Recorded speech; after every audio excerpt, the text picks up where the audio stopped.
Mesdames et messieurs de la presse, bonsoir et très heureux de vous retrouver ce soir dans le cadre de cet exercice de redevabilité. Vous avez tous suivi le 27 juin dernier à Washington. La ministre d'État à ma droite était successivement au département d'État avec ses homologues américains et rwandais pour apposer la signature sur un document historique qui marque l'ouverture du retour de la paix dans l'Est de la République démocratique du Congo et qui vient boucler plus de 30 ans de conflits récurrents. Ce document a été le fruit de beaucoup de discussions, des négociations. Le processus, il a duré beaucoup de temps, mais nous sommes arrivés à ces points qui nous permettent aujourd'hui de regarder les perspectives de la paix, du retour des déplacés, des réfugiés, parce que c'est d'abord pour nos populations qu'il y a eu tous ces déploiements portés par le président de la République lui-même. Madame la ministre d'État, bonsoir. Bonsoir, monsieur. Merci de vous associer de nouveau à cet exercice de redevabilité qui était très attendu. Bien au-delà du travail que vous avez fait à Washington, il y a un besoin pour le public congolais ce soir de vous écouter de manière pédagogique pour nous expliquer tout ce qui a été convenu, du préambule aux articles, mais aussi les parties annexes pour comprendre que tous les intérêts de la République démocratique du Congo ont été pris en compte de bout en bout. Mais bien avant que je ne puisse vous donner la parole, Excellence Madame la Ministre d'État, je voudrais qu'on revienne, parce que le Président de la République lui-même a eu l'occasion de revenir sur l'importance de cet accord à l'occasion de son discours du 30 juin pour les 65 ans de notre indépendance. Donc, en accord avec la technique, on va écouter le Président de la République. Je tiens toutefois à réaffirmer avec clarté les lignes rouges de mon action. Les ressources de la République démocratique du Congo ne seront jamais bradées ni livrées à des intérêts obscurs. Elles bénéficieront avant tout au peuple congolais. Aucun compromis ne sera toléré en matière de souveraineté économique. La République démocratique du Congo ne vendra ni son avenir, ni sa dignité.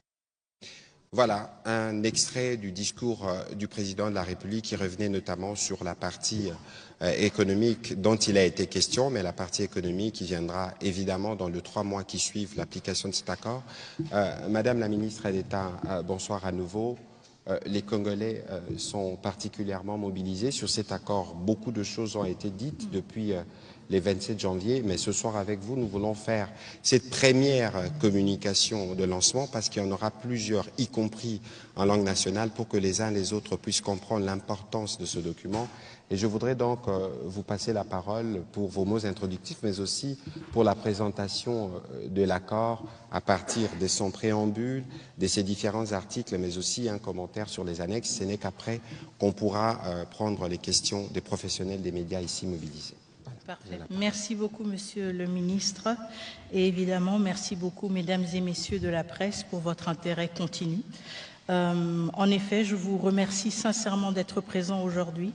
Nous nous trouvons à un moment charnière pour notre pays. Comme vous le savez, le 27 juin dernier à Washington, nous avons signé un accord de paix historique avec la République du Rwanda, et ce, sous la médiation des États-Unis d'Amérique.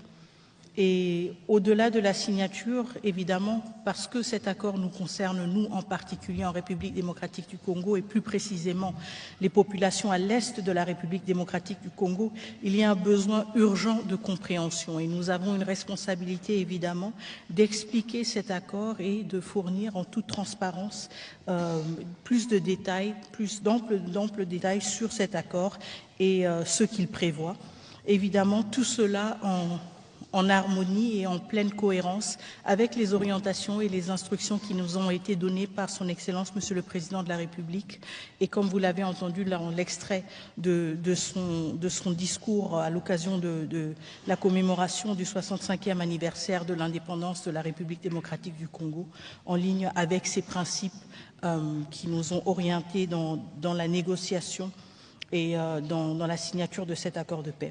Alors juste pour vous rappeler un peu l'historique et le chemin qui a été parcouru et qui a conduit à la signature de cet engagement, comme vous le savez tous, le tout a commencé le 25 avril dernier à Washington, D.C., quand nous avions la signature de la Déclaration des principes entre la République démocratique du Congo et le Rwanda, étape qui a été justement signée par les deux ministres des Affaires étrangères respectifs, et ensuite qui a été suivie d'une série de négociations et de pourparlers au niveau de nos experts techniques qui ont effectué une série de rencontres à Washington et sous d'autres formats. Et donc le 18 juin, nous avons eu un projet d'accord final qui a été paraphé par nos experts qui étaient à Washington et donc qui traduisait les principes de la déclaration de principes signée le 25 avril, notamment le retrait des forces rwandaises, l'activation du concept d'opération conjointe ou du CONOPS et le retour encadré des déplacés dans les zones affectées. Et enfin, le 27 juin, donc la semaine passée, j'ai signé au nom de la République démocratique du Congo l'accord final avec mon homologue rwandais en présence du secrétaire d'État américain Marco Rubio. À l'issue de cette signature, nous avons été reçus à la Maison-Blanche, je pense que vous voyez les images, par le président Donald Trump qui a salué le courage politique et qui a exigé de manière très explicite aussi le respect de cet accord. Ce processus se poursuivra dans les semaines à venir avec un sommet de haut niveau prévu entre le président Félix-Antoine Tshisekedi Tshilombo et son homologue Paul Kagame, toujours sous l'égide de la médiation américaine et prévu à Washington DC. Je tiens à être clair avant de me pencher sur l'accord même et ses différents chapitres et articles. Cet accord n'est ni un traité économique entre la République démocratique du Congo et les États-Unis, ni un accord commercial bilatéral entre la RDC et le Rwanda. Il s'agit tout d'abord d'un accord politique et sécuritaire centré sur des engagements concrets. La cessation des hostilités, le retrait des troupes étrangères, la fin du soutien aux groupes armés, qu'il s'agisse du M23 ou d'autres, la neutralisation des menaces résiduelles et le retour durable de la paix dans l'est de notre pays. Je reviendrai dans un instant sur le contenu détaillé de cet accord, mais je voulais d'emblée poser ce cadre et nous donner une compréhension partagée. Alors, mesdames et messieurs, si nous nous penchons sur d'abord le préambule de l'accord, je sais que très souvent, c'est la première page qu'on aime tourner et passer sans trop s'y appesantir, mais quand même, je pense que c'est quelque chose de très important. La préambule nous rappelle que les boussoles, et plutôt le préambule est la boussole politique de l'accord. Il définit l'esprit, les principes et les valeurs qui nous engagent.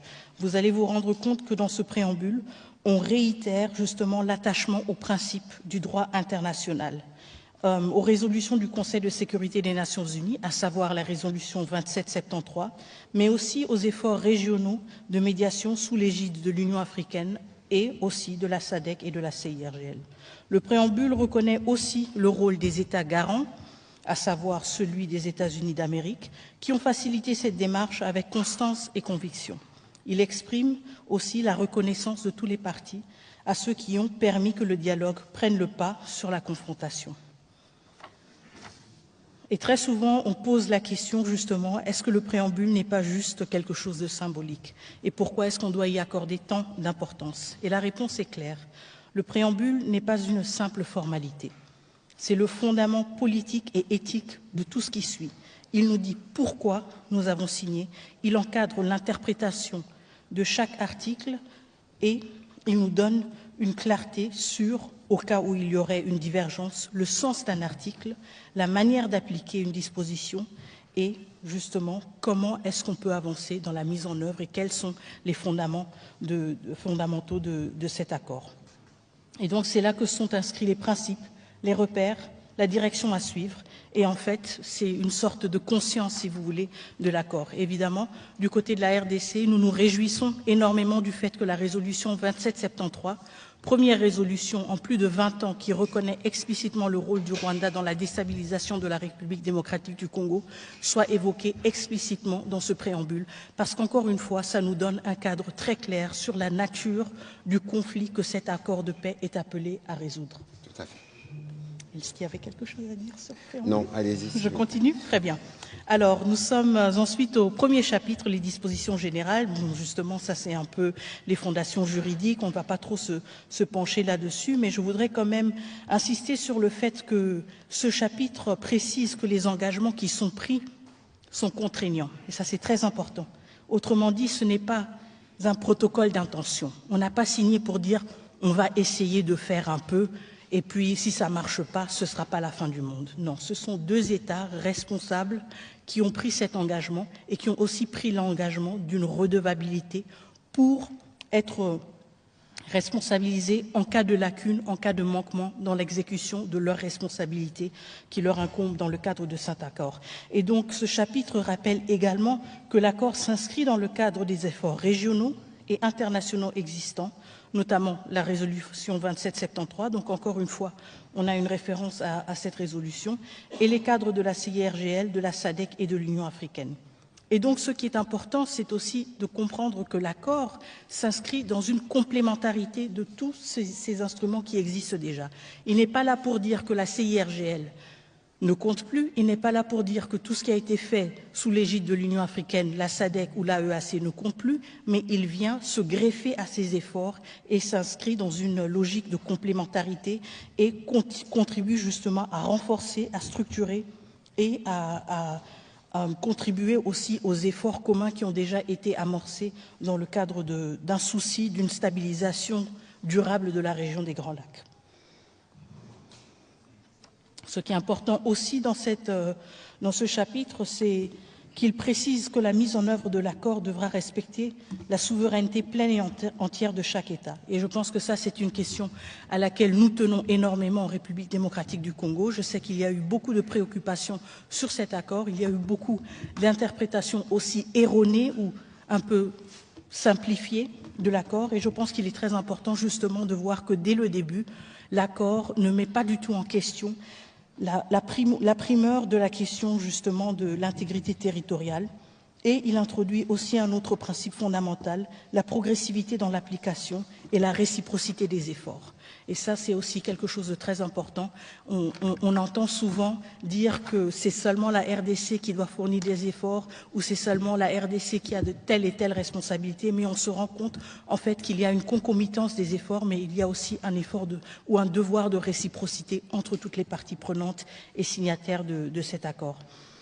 Et donc, je pense que de là découle aussi une question ou la réponse à la question qu'on a souvent, est-ce que cet accord a une vraie force obligatoire? Est-ce qu'il est vraiment contraignant? Comme je l'ai dit, il est justement contraignant et c'est dit explicitement dans ce chapitre, mais aussi il faut reconnaître qu'au-delà de l'aspect de la contrainte juridique, il ne faut pas non plus sous-estimer la pression politique, la pression médiatique et diplomatique que cet accord nous donne, et donc la possibilité aussi de nous assurer de sa mise en œuvre à travers d'autres leviers, y compris les leviers diplomatiques et aussi médiatiques, raison pour laquelle il est pour nous de grand intérêt de nous assurer que notre opinion publique se familiarise avec cet accord et se l'approprie justement parce qu'il y a plusieurs leviers pour nous assurer qu'il est mis en œuvre. Avant d'aller au deuxième chapitre, je tiens à rappeler que sur ces premiers chapitres qui parlent de l'intégrité territoriale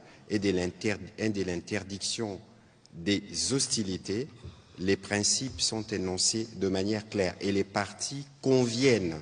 Ça veut dire que nous, République démocratique du Congo et le Rwanda, on a dit dans cet accord qu'il est hors des questions de violer l'intégrité des territoires des uns comme des autres, c'est ce que disent le point 1 et les points 2, et on convient que dorénavant, les parties conviennent que les différends seront réglés par des processus établis par des présents accords. En d'autres termes, on s'organise pour que plus jamais, s'il y a des problèmes, qu'on se tire dessus, mais que nous allons. Voilà plus ou moins ces premiers chapitres qui vient sceller ce qui a toujours été pour nous une ligne rouge à ne pas franchir, Tout à fait. l'intégrité territoriale de la RDC, pas un seul centimètre. Vous pouvez progresser pour Merci. le deuxième chapitre. Et donc justement, cela clarifie que dès le début, ces principes sont reconnus et montrent aussi à quel point nous nous sommes investis pour le fait qu'ils soient inclus de manière systématique à travers l'accord.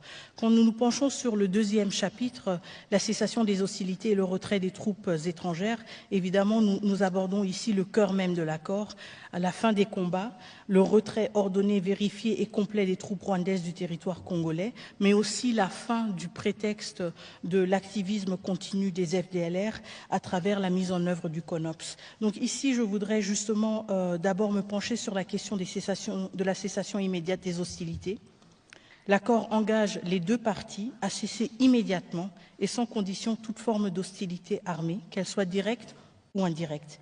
Et cela concerne plus précisément les affrontements entre forces régulières, mais aussi l'usage de groupes armés supplétifs, et donc là, nous parlons notamment du M23, les frappes, les incursions ou les menaces transfrontalières, ainsi que tout soutien logistique, financier ou politique à des entités armées opérant en territoire congolais. Les parties s'engagent également à s'abstenir de toute déclaration publique susceptible de raviver les tensions et à privilégier la communication via les canaux prévus par l'accord. Et donc, évidemment, nous nous inscrivons dans cette logique, justement, d'une sensibilisation sur l'accord, mais pas d'une instrumentalisation politique de l'accord, parce que, justement, ceci nuirait à l'effort d'une pacification et une cessation des hostilités, non seulement les hostilités armées, mais même, si vous voulez, dans les discours politiques. Ensuite, l'accord prévoit aussi que le Rwanda retire l'ensemble de ses forces armées dans le contexte de la mise en œuvre du CONOPS. Comme vous le savez, ou comme certains d'entre vous s'en souviennent encore peut-être, le CONOPS avait été signé en octobre 2024 dans le cadre du processus de Luanda. Et c'était un outil d'exécution concret qui avait été élaboré par les services de renseignement respectifs des deux pays. Et donc le CONOPS fixe les modalités techniques précises du retrait des forces armées rwandaises. Il est composé d'un calendrier structuré en 3 phases de 30 jours, avec des jalons clairs à respecter. Il prévoit aussi une cartographie officielle des zones occupées, l'établissement de corridors de retrait et une vérification conjointe justement de ce retrait à travers des patrouilles mixtes congolaises et internationales, ainsi que la remise à l'issue de chaque phase d'un rapport certifié au mécanisme conjoint de coordination de la sécurité. Évidemment, simultanément à ce désengagement des forces armées rwandaises, le CONOPS prévoit aussi la neutralisation des FDLR. Et donc, un des points essentiels de ce chapitre est justement le retrait, non seulement le retrait des troupes rwandaises, mais justement la neutralisation des FDLR. La neutralisation des FDLR veut dire que dans le contexte actuel, le CONOPS prévoit une série d'activités pour mettre fin à la présence et à l'activisme des FDLR dans le territoire de la République démocratique du Congo. Il prévoit tout d'abord une phase de sensibilisation pour donner aux FDLR l'occasion et l'opportunité de reddition pacifique et prévoit ensuite des mesures avec un séquençage prévu plus contraignante pour s'assurer que cette menace soit éradiquée de manière définitive et mettre fin justement à cette question récurrente pendant les derniers 30 années des FDLR. Avant que vous ne puissiez progresser, je rappelle juste pour ceux qui nous suivent que le CONOPS, c'est un document opérationnel. Lorsque nous étions à Luanda, il y avait des experts militaires de l'état-major de la RDC, du Rwanda, avec les médiateurs angolais. Nous avions convenu d'un plan de comment les mesures de défense rwandaises de désengagement devraient se faire et d'autre part, comment nous allons mettre en œuvre un plan de neutralisation. Donc c'est un document travaillé par des militaires et même l'exécution dans le cadre de cet accord se fera dans ces cadres-là. Donc il faut comprendre que toutes les questions liées au CONOPS, c'est des questions dont on ne pourra pas toujours, qu'on ne pourra pas toujours aborder parce que ça relève du dispositif militaire qui accompagne l'application de cet accord. Je vous en prie, Madame la Ministre. Merci. Mais ce qui est très important à retenir, c'est justement le caractère simultané ou concomitant du CONOPS et de l'exécution de ces deux piliers, à savoir le désengagement des forces d'une part et de l'autre part la neutralisation des FDLR. Donc l'un ne peut pas aller sans l'autre et aucune, si vous voulez, des préoccupations sécuritaires légitimes de chacun des deux pays ne peut être secondaire à l'autre, et c'est pour cela que ce CONOPS a un caractère de concomitance qui est très important. Un aspect aussi que j'ai déjà effleuré brièvement, c'est la mise en place d'un mécanisme conjoint de coordination de la sécurité, justement une structure qui sera mise en place pour s'assurer de la bonne mise en œuvre de ce CONOPS, une structure hybride, si vous voulez, avec des représentants de la République démocratique du Congo, des représentants du Rwanda, mais aussi des participants ou des représentants de pays tierces qui vont donc assurer aussi une objectivité et avoir peut-être parfois un rôle d'arbitrage, mais de cette manière contribuer à ce que ce mécanisme soit en mesure d'évaluer et de suivre la mise en œuvre effective de ce CONOPS et évidemment soulever des carences ou des lacunes dans la mise en œuvre de certains aspects du CONOPS. Madame la ministre d'État, c'est un point important parce que si vous avez lu l'accord, dès qu'on l'a signé, devait produire ses effets. Je pense que l'une des premières tâches à laquelle vous travaillez actuellement et qui va permettre la mise en œuvre de cet accord, c'est justement la création de ces mécanismes. Tout à fait. Tout à fait, c'est une des priorités. Encore une fois, ceux qui se souviennent du processus de Luanda vont se souvenir aussi du mécanisme de vérification conjoint ad hoc renforcé. Bon, peut-être que je ne me souviens pas exactement du nom, mais vous vous souvenez certainement du principe et de la structure. Et donc, c'est quelque chose de similaire, encore une fois, avec des représentants des deux pays, mais aussi des parties tierces qui vont nous permettre justement d'avoir un minimum d'objectivité et un consensus sur des questions qui parfois peuvent être épineuses, mais qui seront extrêmement nécessaires. Lorsque vous parlez des parties tierces dans les cadres de cet accord, on peut être précis. Il s'agit des États-Unis, des Qataris, de l'Union africaine et possiblement d'autres partenaires techniques étrangers. Je vous en prie. Oui. Merci beaucoup. Parfait.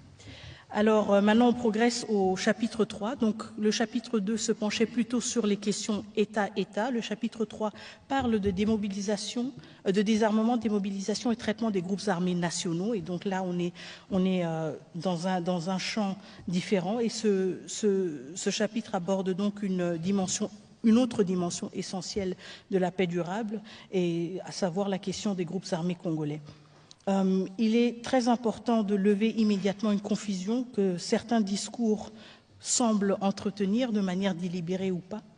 Le désengagement des groupes armés nationaux ne se substitue pas au retrait des forces étrangères. Donc il s'agit de deux chapitres différents, et le premier chapitre dont nous avons parlé, le précédent, parle justement des forces armées rwandaises et de leur retrait. Celui-ci parle des groupes armés. Les deux questions sont traitées dans l'accord. Il n'y a pas un groupe, si vous voulez, qui est exclu. Les deux questions sont traitées à juste titre, mais évidemment avec la spécificité nécessaire que chacun de ces groupes requiert. Donc, quand il s'agit du désengagement des groupes armés nationaux, il faut surtout donc revenir sur le fait que le désarmement est obligatoire pour tous les groupes armés congolaises. L'accord prévoit que les groupes armés congolais qui opèrent sur le territoire national doivent être désarmés, démobilisés et cantonnés sans délai. Comme vous le savez tous, nous avons le PDDRCS qui est en fait le cadre prévu par l'État congolais, justement le cadre institutionnel et le programme prévu par l'État congolais pour donner des perspectives aux ex-combattants des groupes armés. Cela comprend, quand on parle de groupes armés, évidemment les groupes actifs dans les zones anciennement ou actuellement sous contrôle du M23, les groupes dits d'autodéfense et tout mouvement prétendant représenter une revendication communautaire par la voie des armes. Quand on parle du désarmement, on parle aussi d'un désarmement suivi d'une sélection stricte en cas d'une réintégration conditionnelle. Et donc ici, il y a aussi une rupture très importante avec des pratiques qu'on a vues par le passé, à savoir des pratiques d'intégration généralisée, d'effectifs de groupes armés. De brassage et des mixages. Justement. Et nous ne sommes pas dans cette logique. Nous sommes justement dans une logique où les ex-combattants de groupes armés qui auraient peut-être l'intention ou le souhait d'être intégrés dans les forces armées ou les forces de sécurité doivent répondre à des critères stricts. On doit s'assurer justement, tout d'abord, de leur nationalité congolaise, évidemment aussi de leur non-application dans des crimes graves, et d'autres critères, évidemment, qui vont être appliqués. Mais je pense que l'aspect clé ici, c'est le fait, justement, qu'on ait un catalogue, si vous voulez, de critères qui nous assure que toute intégration répond à des leçons que nous avons appris et tirées du passé et qui nous protègent, nous, mais aussi qui protègent nos institutions d'être affaiblis de l'intérieur en intégrant sans discrimination et de manière ouverte et sans filtre des individus issus de groupes armés qui pourraient justement, suite à leur rôle dans les groupes armés différents, avoir été complices ou eux-mêmes auteurs de violations graves. Ça veut dire que c'est un processus de vetting. Tout à fait. Ce ne sera pas un brassage, un mixage des groupes, non. Mais ça se fera de manière individuelle. Tout à fait. On regardera les dossiers de chacun. Si vous êtes coupable de crime, si vous n'êtes pas physiquement apte, ou s'il y a des soupçons ou d'autres éléments, vous ne pourrez ni intégrer l'armée, ni intégrer la police. En effet. Et donc cela s'inscrit évidemment, ou s'inspire plutôt des meilleures pratiques internationales qu'on a vues dans d'autres situations post-conflit et dans les efforts justement de s'assurer que même après un conflit, les forces armées, les forces de sécurité sont justement en mesure et à la hauteur de remplir leurs fonctions et ne sont pas affaiblis de l'intérieur. Et donc ce qui est très important aussi, c'est que ceci veut dire qu'il n'y a pas d'amnistie automatique.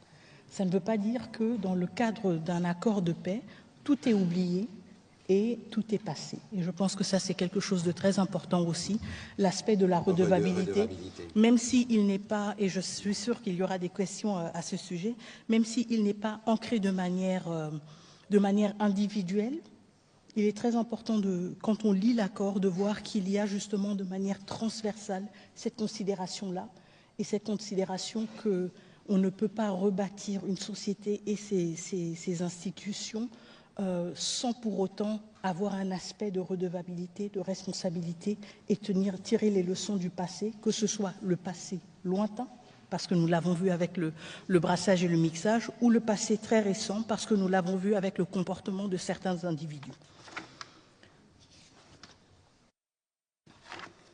Je vais procéder maintenant avec le prochain chapitre, s'il n'y a pas de questions de votre... Ok, très bien.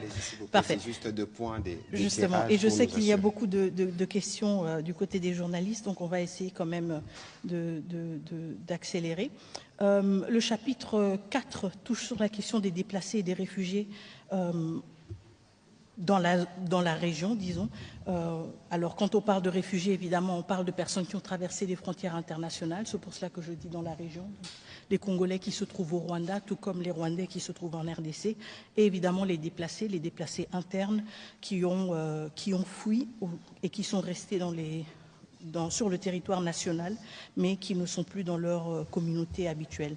Et donc, ce qui est très important ici, c'est que ce chapitre qui concerne justement la prise en charge humaine et sécuritaire des personnes déplacées est ancré aussi sur un autre processus important, à savoir le processus tripartite. Le processus tripartite, c'est un dispositif de coordination qui réunit la République démocratique du Congo, le HCR, donc le Haut Commissariat des Nations Unies pour les réfugiés, et le Rwanda comme deuxième pays. Et donc, la tripartite assure, en fait, à travers ces trois acteurs, une planification concertée, un accompagnement complet et un suivi régulier de la question des réfugiés, de leur retour, de leur bien-être, etc. Et ce, selon les normes internationales. Et donc, là, on est dans un cadre très précis qui veut dire aussi que tous les membres de cette tripartite ont une redevabilité par rapport à leur comportement vis-à-vis des réfugiés respectifs. Juste pour rappel, en termes de la situation aussi des réfugiés, les derniers chiffres en notre possession parlent de à peu près 132 000 réfugiés rwandais qui sont toujours en République démocratique du Congo et 135 000 Congolais qui seraient au Rwanda comme réfugiés selon le HCR.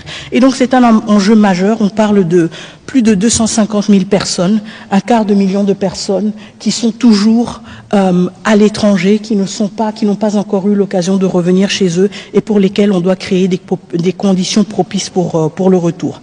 Et donc ce sera donc une priorité de cet accord aussi, de s'assurer que tout retour se fasse dans le cadre de cette tripartite. Et je sais qu'il y a eu beaucoup de débats et de spéculations, de préoccupations et d'angoisse aussi sur la question de mouvements de population. Beaucoup de rapports aussi qui nous sont survenus de mouvements irréguliers de population.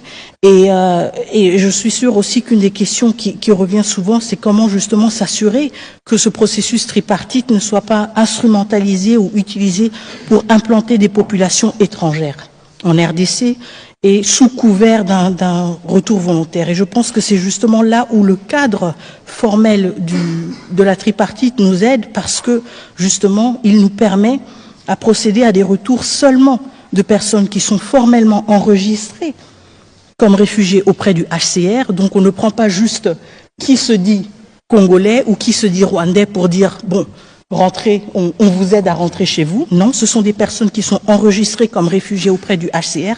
Donc nous avons des bases de données qui remontent à plusieurs années, si pas décennies. Ce sont des personnes qui sont volontaires et donc qui veulent retourner chez eux. Et évidemment, ce sont des personnes dont la citoyenneté est reconnue. Tout à fait.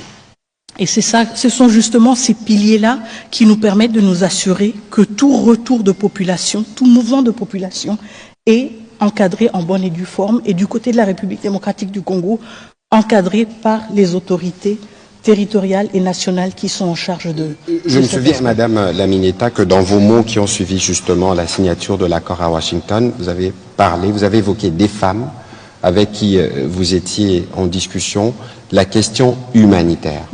Quelle est la place de la question humanitaire dans cet accord, bien au-delà de la question des déplacés, de la question des réfugiés, mais les conditions de vie elles-mêmes? Oui, la question humanitaire est aussi une des priorités, justement parce que l'accord revient de manière explicite aussi sur le besoin de rétablir dans les plus brefs délais un accès humanitaire, de faciliter justement la prise en charge des populations et aussi la sécurité du personnel humanitaire. Ce que nous avons vu pendant les derniers mois, en particulier dans les zones sous occupation ou en particulier pendant l'occupation, c'est qu'on avait un accès humanitaire extrêmement restreint.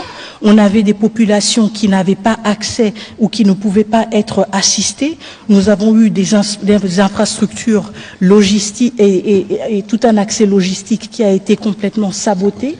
Et donc l'aspect clé aussi dans ce chapitre, c'est justement de voir comment s'assurer que l'accès humanitaire est rétabli et comment les parties s'engagent à faciliter la libre circulation des civils, y compris des humanitaires, pour justement assurer aussi un plus grand respect du droit international humanitaire, y compris dans le cadre de la mise en œuvre de l'accord. Et ça, c'est un aspect très important, parce que ça veut dire que les deux parties sont conscientes du fait que jusqu'à présent, dans les zones occupées en particulier, l'accès humanitaire n'a pas été facile, n'a pas été assuré, et numéro 2, le droit humanitaire international n'a pas nécessairement été respecté. Quand il s'agit du 5e chapitre, on parle surtout du mécanisme conjoint de coordination de la sécurité. Celui-là, je l'ai déjà brièvement évoqué, donc je ne vais pas trop me pencher sur cette question, mais encore une fois, comme je l'avais évoqué, c'est un mécanisme qui est mis en place pour assurer le suivi sur terrain, pas le suivi à partir de Washington, de Kinshasa ou de Kigali. Non, non, c'est le suivi sur terrain de la mise en œuvre de certains aspects de l'accord, à savoir le CONOPS. Et ce mécanisme conjoint a donc la responsabilité d'être mis en place et de lancer dans un délai de 30 jours à compter de l'entrée en vigueur de l'accord, donc du 27 juin, et justement qui doit fonctionner uniquement conformément aux conditions arrêtées entre les parties. Et ce mécanisme conjoint crée justement des procédures très claires sur comment le mécanisme va élaborer aussi ses rapports pour s'assurer aussi de la transparence et de l'ampleur et la portée des opérations. Les opérations dont j'ai parlé, à savoir les opérations de désengagement de force, tout comme les opérations de neutralisation des FDLR. Le mécanisme conjoint de coordination de la sécurité est régi par les principes suivants. Tout d'abord, et le plan de mise en œuvre est à l'annexe de l'accord, la fin irréversible et vérifiable du soutien de l'État aux FDLR et aux groupes armés associés, et l'interdiction totale de tout soutien matériel, logistique, financier ou autre, qu'il soit national ou étranger à ces derniers. Un engagement à identifier, évaluer, localiser et neutraliser, conformément aux dispositions pertinentes du plan harmonisé de neutralisation des FDLR et de désengagement des forces, levée de mesures défensives par le Rwanda du 31 octobre découlant du processus de Luanda, et un engagement à s'appuyer sur les accords de coopération bilatérale en matière de sécurité, la protection des civils et le respect du droit international humanitaire. Donc ce mécanisme, comme je le disais, est prévu comme, si vous voulez, un mécanisme de suivi sur place pour s'assurer de la bonne mise en œuvre de cet accord, à commencer par le CONOPS, mais aussi des aspects comme, par exemple, le respect du droit international humanitaire. Ce qui est aussi prévu dans le cadre de ce mécanisme, si je ne me trompe pas, c'est une collaboration avec la MONUSCO, qui est un acteur clé dans la zone, et justement, et aussi le fait que les parties peuvent justement solliciter l'appui de la MONUSCO, mais aussi d'autres soutiens multilatéraux qui peuvent contribuer à la bonne exécution de l'accord et justement au fonctionnement du mécanisme conjoint. Tout à fait. Tout à fait. Alors, on va passer sur, je pense, le chapitre du cadre d'intégration économique régionale. Tout à fait. Donc, les dispositions économiques et la coopération régionale. Je pense que ça, c'est aussi un de ces chapitres qui a suscité beaucoup de rumeurs et d'interprétations parfois erronées et parfois même de suspicions. Et donc, ce que je voudrais tout d'abord clarifier, c'est que ce volet ne contient pas d'engagement économique. Il parle plutôt du souci, si vous voulez, de prévoir dans l'avenir une intégration régionale accrue. Et ça, c'est une leçon que nous avons tirée d'autres régions, c'est une leçon que nous avons tirée de notre propre région. L'accord ne prévoit ni contrepartie économique, si vous relisez bien le chapitre 6, ni concession en matière minière, ni traité commercial bilatéral avec le Rwanda. Il énonce plutôt un engagement des deux parties à œuvrer à la réactivation.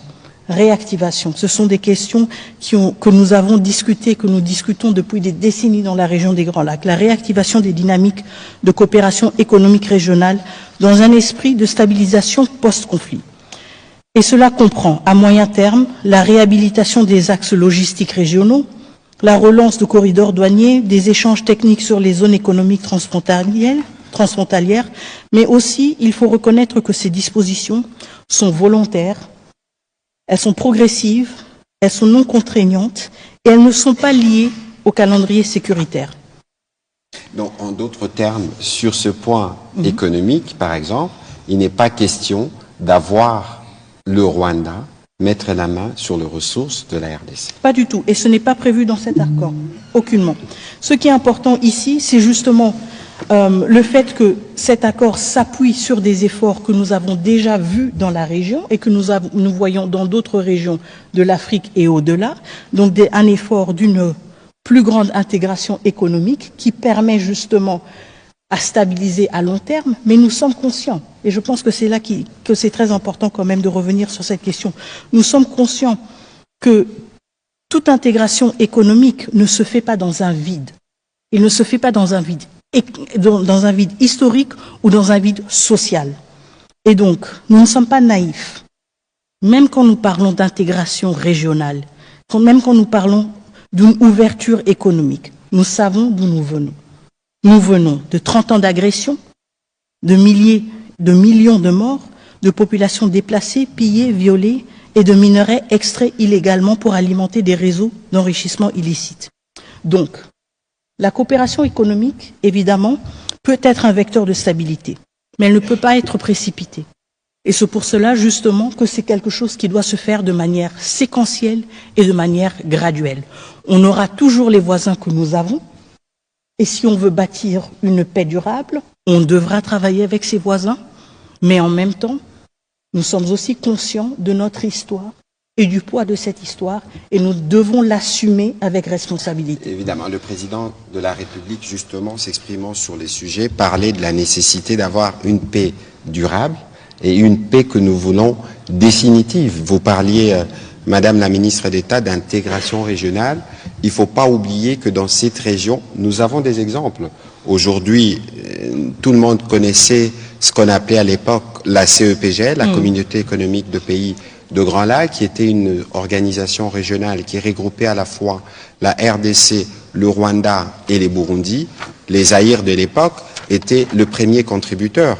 Et aujourd'hui, il y a une partie d'ailleurs de l'électricité, je pense qu'il s'agit de Sinelac, qui est une entreprise qui est née justement de cette intégration régionale de la CEPGL, qui donne l'électricité à la fois en RDC, au Rwanda et au Burundi, et dont les dirigeants, je pense que le directeur général est rwandais, l'adjoint burundais, les financiers congolais. Et donc c'est un exemple parce que finalement, le président de la République ne cesse de le dire, que nos voisins, c'est des peuples avec lesquels nous devons vivre et qu'il n'y a pas des problèmes avec le peuple rwandais, particulièrement, parce que nous parlons du Rwanda. Donc il est important que tout le monde comprenne que lorsque nous avons fait la paix, lorsque nous avons consolidé la paix, le pont qui suit, c'est le développement. D'abord pour nous-mêmes.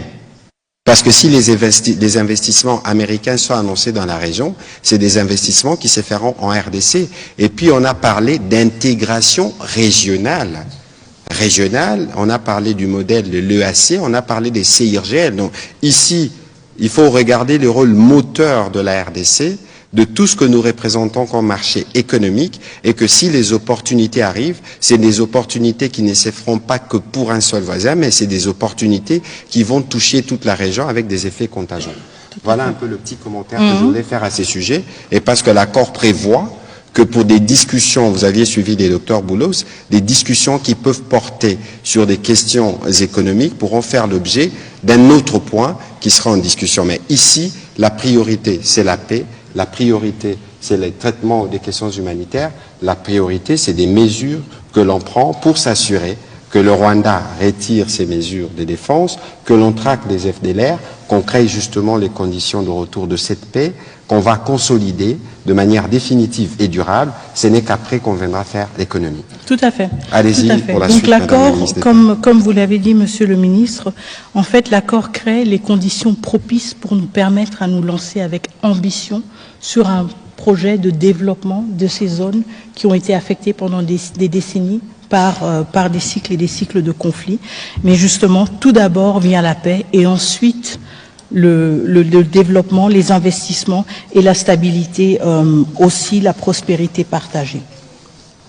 Le dernier chapitre sur lequel je vais me pencher rapidement est en fait un chapitre qui clôture, si vous voulez, l'accord, la mise en œuvre et le règlement des différends.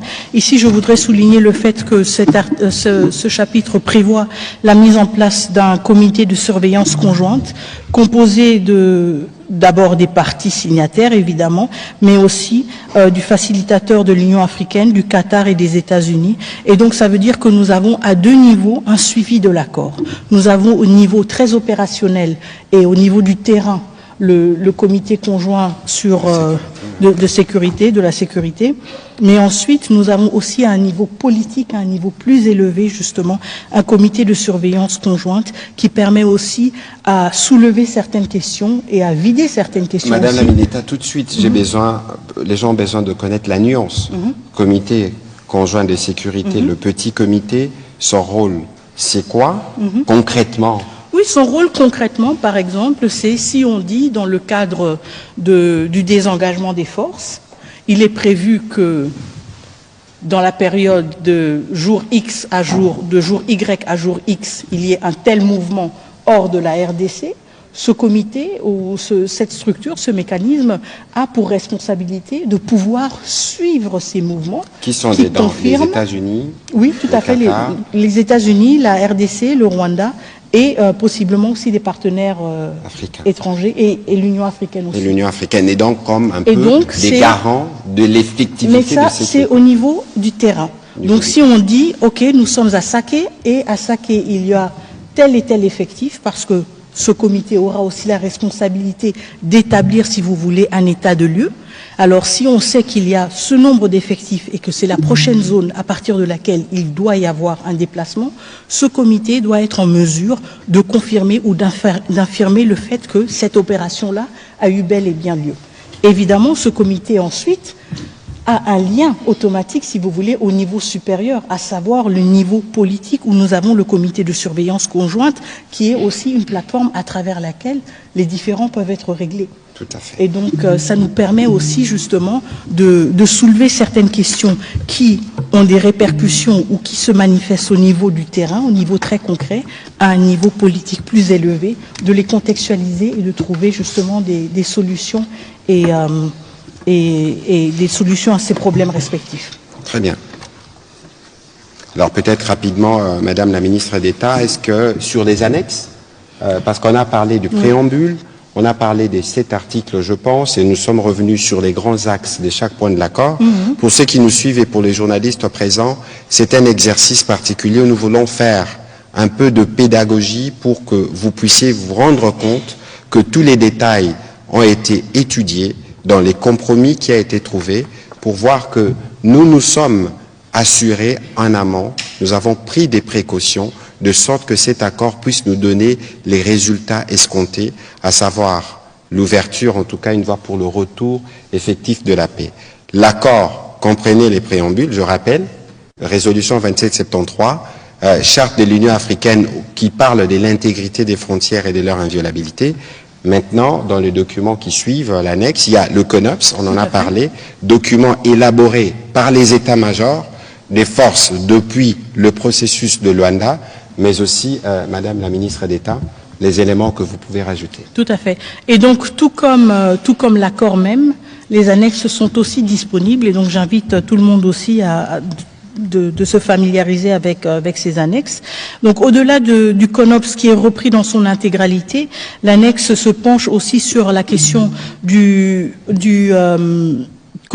mécanisme conjoint de coordination de la sécurité dont nous avons déjà parlé assez amplement. Donc il parle de la composition de ce mécanisme, il parle aussi de la mission et des capacités de ce mécanisme. Donc alors, les parties, par exemple, conviennent que la mission du mécanisme est d'identifier, d'évaluer, de localiser les FDLR, les groupes affiliés, afin de permettre la neutralisation des FDLR, mais aussi, ils conviennent que le mécanisme est habilité et à surveiller, évaluer la mise en œuvre du CONOPS, qui a ces 2 éléments, à savoir la neutralisation des FDLR et le désengagement des forces, procéder à des échanges de renseignements et d'informations entre les parties, aux fins de mise en œuvre du présent accord et du CONOPS, parce qu'évidemment, c'est le renseignement qui est au cœur de toutes ces questions. Si on parle de désengagement, on doit avoir des éléments, on doit savoir quels éléments sont ou quels effectifs sont positionnés à quel endroit. Même chose avec les effectifs résiduels des FDLR. Quels sont ces effectifs et où est-ce qu'ils sont situés? Et donc, l'élément de l'échange des renseignements est au cœur aussi de ce mécanisme qui doit lui permettre justement de vérifier toutes les informations, les données et activités justement liées à la mise en œuvre du CONOPS et de ces 2 piliers respectifs.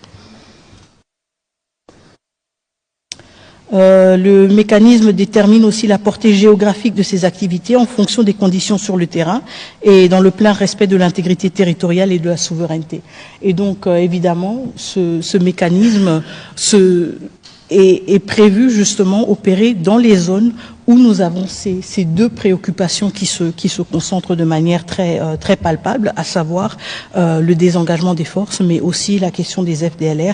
Et donc il est clé que ce mécanisme, pour être opérationnel, puisse se rendre sur le terrain, puisse justement aussi vérifier concrètement et de manière tangible les réalités qui caractérisent le terrain et le contexte respectif.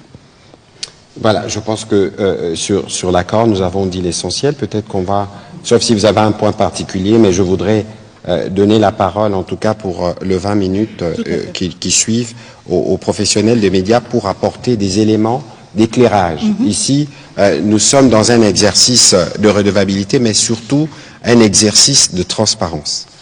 L'accord, il est public. L'exhortation, c'est que tout le monde doit lire l'accord. Lire l'accord, un peu comme nous l'avons fait ce soir, c'est lire les préambules, ce qui est évoqué dans les préambules. Vous pouvez même aller plus loin en lisant les documents sur lesquels les préambules font référence d'une part, mais que par la suite, vous pouvez aussi lire les annexes. Bon, le CONOP, c'est intermilitaire un peu compliqué, mais même sur ces aspects militaires, nous trouverons les moments venus au fur et à mesure que l'accord sera implémenté, l'occasion de venir vous expliquer ce qu'il en est, parce que les Congolais doivent comprendre que dans ce qui a été négocié, dans ce que nous avons pu obtenir, c'est un engagement ferme qui nous permet aujourd'hui, avec le suivi ou l'implication du président américain, vous avez suivi vous-même, c'est que cela a été à Washington, qui permettra d'avoir une paix définitive. Vous avez aussi vu les réactions mondiales à ce qui a été fait et que si, au plan international, tout le monde accueille favorablement la signature de cet accord qui ouvre de perspectives pour la fin de la crise la plus grave depuis la Deuxième Guerre mondiale, je peux comprendre qu'il y ait des questions qu'on se pose à l'intérieur, mais il y a d'autres réactions qui ne sont pas, à mon avis, appropriées au regard du parcours que nous avons fait pour atteindre cet acquis aujourd'hui, à partir duquel nous allons bâtir l'avenir. Voilà, Madame la ministre d'État, on va commencer la série des questions. Je souhaiterais, pour les professionnels des médias qui nous suivent, pour justement de besoin de pédagogie, de poser une question claire. Comme ça, on peut vous répondre clairement. On ne prendra pas des questions qui sortent du cadre de cet accord parce que c'est un exercice spécial qui vise évidemment à éclairer votre lanterne, mais aussi la lanterne de l'opinion.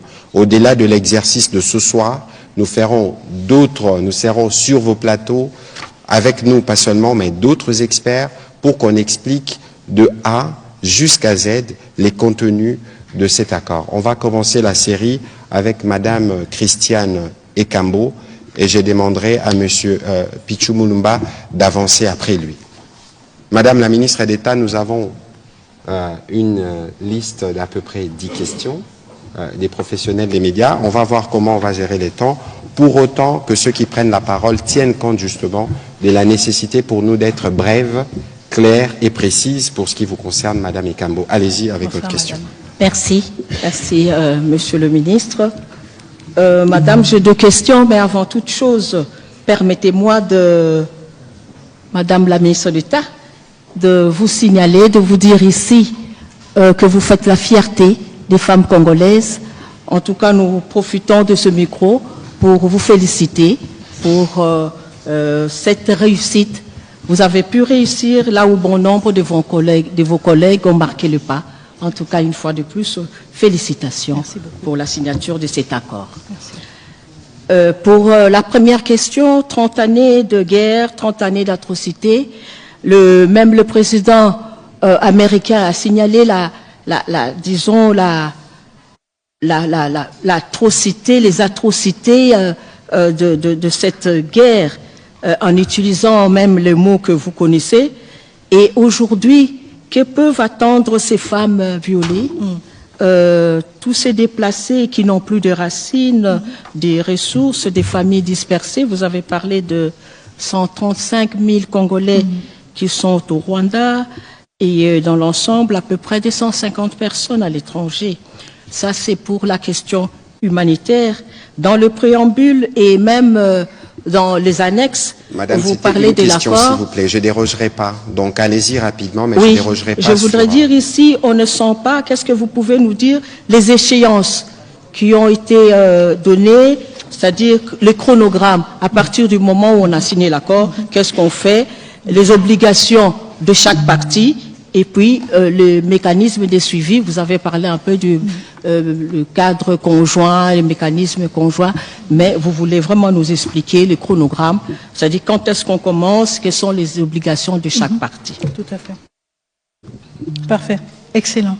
Merci beaucoup pour ces deux questions extrêmement pertinentes. Et évidemment, je vais commencer avec la première, c'est celle qui nous tient le plus à cœur, c'est évidemment la situation de nos compatriotes dans les zones sous occupation et leur attente légitime et tout à fait compréhensible que leur situation se change rapidement. Et ça veut dire que nous faisons face à de grandes attentes quand il s'agit de la mise en œuvre de cet accord.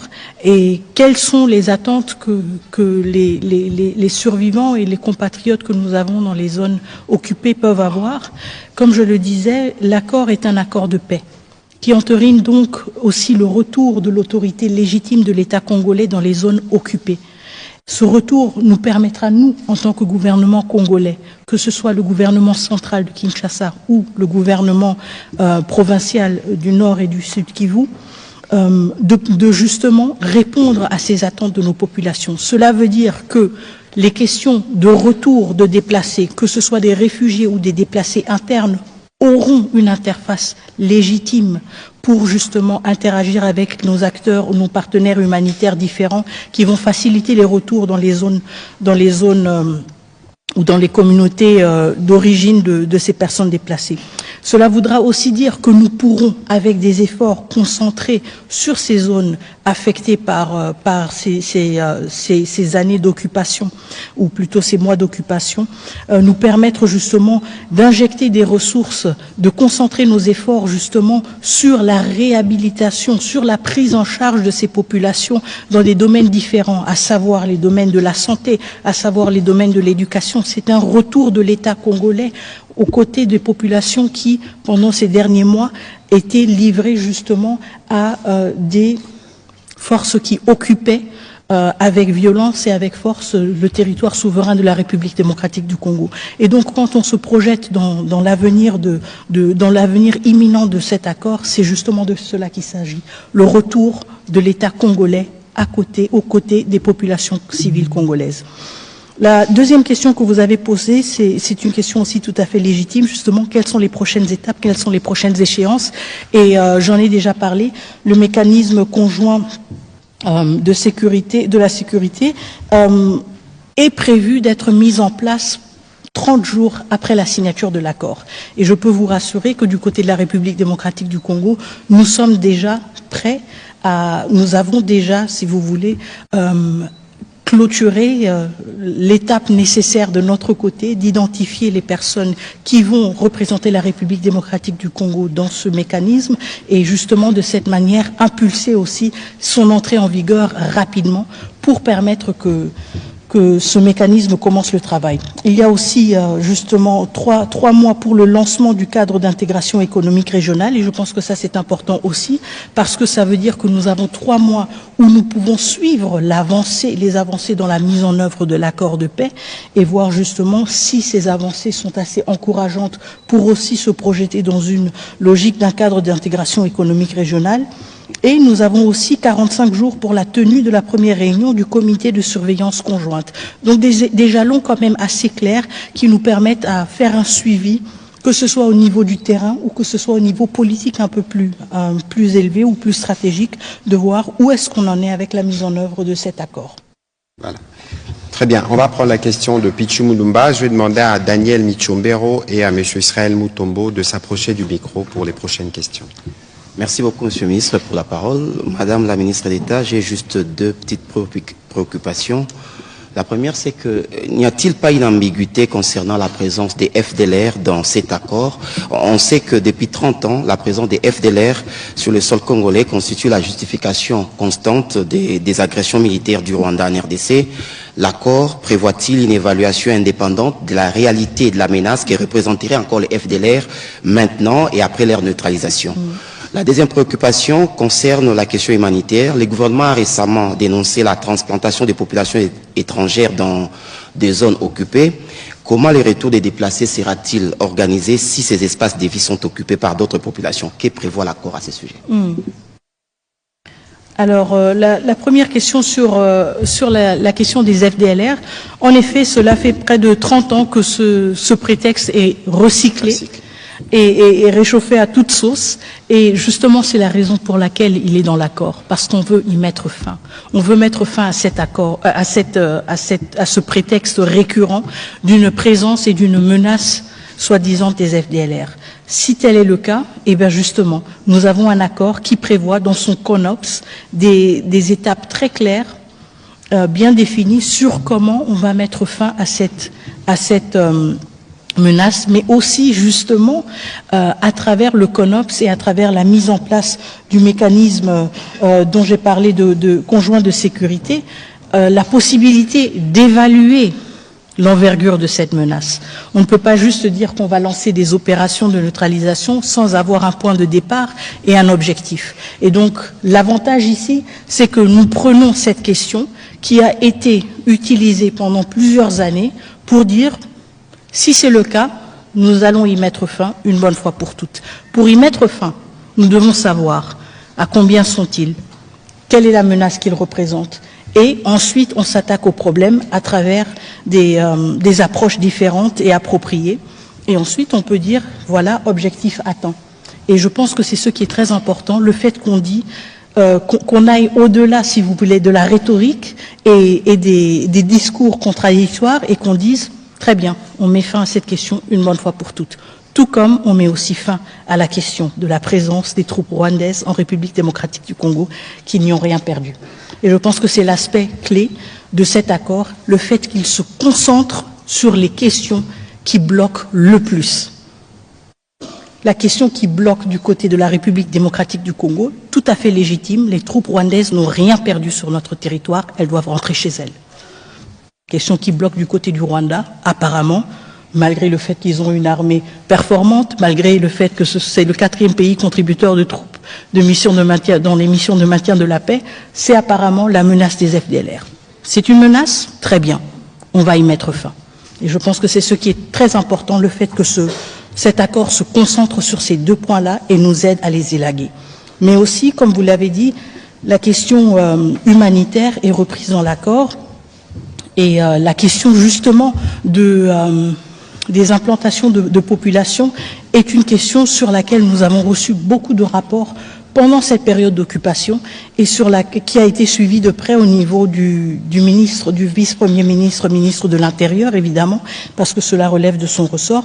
Et c'est pour cela que nous poussons pour cet accord. C'est pour cela que nous sommes impatients de voir sa mise en œuvre, d'y contribuer, parce que à travers cet accord, nous aurons un cadre très clair pour justement réglementer et nous assurer que tout retour et tout mouvement de population à travers les frontières respecte justement les normes internationales et tout pour nous permettre justement d'éviter qu'il y ait dans les phases de retour, qu'il y ait dans les communautés de retour des conflits quand des populations qui ont dû se déplacer veulent regagner leur communauté d'origine et se trouvent peut-être confrontées à d'autres réalités inattendues. En même temps, évidemment, cela va de pair avec le retour de l'autorité de l'État et à savoir le rôle aussi de l'autorité de l'État aux différents niveaux d'être un arbitre justement en cas de ce genre de conflit pour en éviter justement l'exacerbation.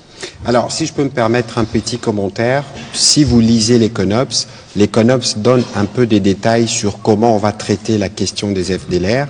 Il y a une dimension de sensibilisation, mais il y a aussi une dimension de leur retour au Rwanda et de leur intégration, parce que c'est des Rwandais. Et sur la question humanitaire, mais vous savez, on ne peut pas faire un retour de réfugiés, un retour de déplacés dans des parties du pays où ça tire encore. Il faut un minimum de sérénité, un minimum de paix. C'est ce que cet accord va apporter, parce que c'est l'accord, dès qu'il commencera à produire ses effets, il y aura un retour progressif de l'administration, et c'est cette administration qui sera en mesure de s'assurer que les populations, lorsqu'elles vont retourner, qu'elles retournent dans des conditions de sécurité, parce que les retours des déplacés comme des réfugiés, c'est fait aussi sur la base volontaire. Et donc il y a des points qui sont, de notre point de vue, très cruciaux et sur lesquels nous faisons un suivi particulièrement étroit. On va prendre les questions de M. Michombero et puis ce sera M. Israël Mutombo. Madame la ministre, après avoir lu l'accord de paix signé à Washington entre la RDC et le Rwanda, j'ai constaté qu'il ne contiait pas une référence explicite à la justice ni à des mécanismes de reddition de comptes pour les crimes commis en RDC, notamment ceux documentés dans les provinces de l'Est de notre pays. Pouvez-vous, s'il vous plaît, éclairer l'opinion à ce sujet pour qu'on en sache davantage? Merci beaucoup. La question de la justice a suscité en effet beaucoup de débats et j'en suis tout à fait consciente. Comme je le disais auparavant, quand je répondais à la question de votre confrère, ce n'est pas un accord qui est exhaustif et qui couvre toutes les questions. Et nous devons le voir comme un accord qui s'est concentré sur les questions qui bloquent le plus pour l'instant. Est-ce que cela veut dire que la question de la justice n'est pas pertinente ou n'est pas une priorité, surtout pour le gouvernement congolais? Pas du tout. Je pense que ce que nous voyons avec cet accord et ce dont nous devons être conscients avec tout accord, c'est qu'il n'existe pas dans un vide. Il existe dans un écosystème. Et ce que nous faisons en tant que gouvernement congolais, ce que vous faites en tant que journaliste, ce que notre société civile fait, ce que nos partenaires internationaux font et bien d'autres acteurs font, c'est contribuer à cet écosystème. C'est tirer la sonnette d'alarme sur certaines thématiques et dire, même si cette thématique n'est pas reprise dans l'accord, elle a sa validité, elle a sa raison d'être. Et donc nous prenons la question de la justice extrêmement au sérieux et il faut aussi se rappeler qu'un accord de paix, c'est un compromis entre deux États. Et même si le souhait est tout à fait légitime de voir dans cet accord un pays reconnaître ses erreurs, un pays reconnaître ses violations et accepter d'être confronté, si vous voulez, à ces actions et leurs conséquences, on ne peut pas s'attendre à ce qu'un accord de paix soit, si vous voulez, une capitulation. Il y a aussi le souci de s'assurer que pour sa bonne exécution, on ne puisse pas humilier l'autre partie. Cela ne veut pas dire que la question de la justice n'a pas sa pertinence. Et cela ne veut pas dire que la question de la justice n'avance pas. Elle avance à travers nos discours, elle avance à travers la CPI, elle avance à travers la Cour africaine des droits des peuples. Des droits de l'homme et des peuples. Merci. Elle avance aussi à travers le Conseil des droits de l'homme qui a décidé d'envoyer une commission d'enquête internationale. Je sais qu'il y a des débats sur le financement, mais encore une fois, la question de la justice, la question de la vérité, la nature même du conflit, elle ne se pose plus. Elle ne se pose plus. Les rapports sont là, ils sont accablants. La vérité est connue par tous et par toutes et elle ne va plus être niée. Le fait qu'elle ne se retrouve pas dans cet accord ne diminue pas la valeur de cet accord et ne diminue pas la valeur de la question de la justice. Ce sont des questions complémentaires et notre responsabilité partagée, commune, en tant que République démocratique du Congo, c'est de créer l'écosystème qui va nous permettre à ce que, justement, cette question de la justice reste pertinente et aussi des débouchés concrets. Alors, souvenez-vous de ce que nous disons habituellement, que nous avons un front militaire, un front diplomatique, un front judiciaire. Vous avez vu, la ministre d'État fait référence à ce qui s'est passé à la Cour africaine de droits et des peuples. N'oubliez pas qu'il y a, même si aujourd'hui on en reparlera peut-être avec la ministre d'État, le Conseil des Nations Unies pour le droit de l'homme est en phase, en tout cas une mission d'établissement de faits a été mise en place, même s'il y a des difficultés de financement, il y a une commission d'enquête qu'on n'a jamais eue en 30 ans. Il ne faut pas oublier aussi que la Cour pénale internationale avait déjà mis ses mains dans la pâte. Donc ça veut dire qu'il ne faut pas considérer que la justice sera laissée de côté. À ces propos, je vous relis ce que le président de la République a dit dans son discours du 30 juin. L'accord signé à Washington ouvre de perspectives inédites. Il augure une ère de paix durable, de coopération régionale et de prospérité partagée. Il nous engage à reconstruire nos communautés, à revitaliser nos économies, à restaurer la dignité de chaque Congolais. Mais cette paix, aussi précieuse soit-elle, reste fragile. Elle exige de nous tous, gouvernements, citoyens, partenaires internationaux, un engagement indéfectible pour sa consolidation.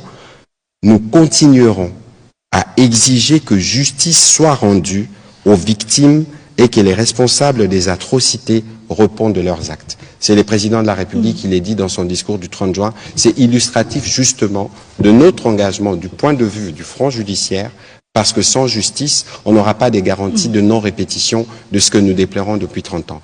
On va prendre les questions de M. Israël Mutombo.